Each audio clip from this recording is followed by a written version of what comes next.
দাদা এই যে সকালবেলায় দৌড়াচ্ছেন কেন?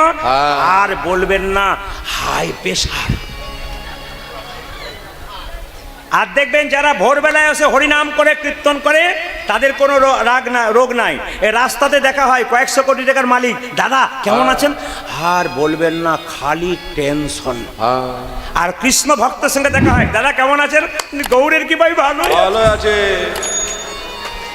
ওই কয়েকশো কোটি টাকার লোকটা ছপ করে শুয়ে আছে, 1 টাকার ট্যাবলেট না খেলে ঘুম আসে না। আর যিনি হরিভক্ত ছেঁড়া চটে ঘুমোয়, ও সারা রাত্রি দিব্যি নাক ডেকে ঘুমোচ্ছে। কেন? তো চিন্তা নাই, গোবিন্দের উপর সব ভরসা করেছে। আর আপনার যা চিন্তা আছে গোবিন্দের উপর ভরসা করে নাই। একটা গাড়ি হলো, দুটো গাড়ি কি করে হবে? একটা বাড়ি হলো, দুটো বাড়ি কি হবে? একটা স্ত্রী হলো, দুটো না, ওটা বলো না, ওটা বললে গন্ডগোল। একটাতেই সামাল আবার দুটো।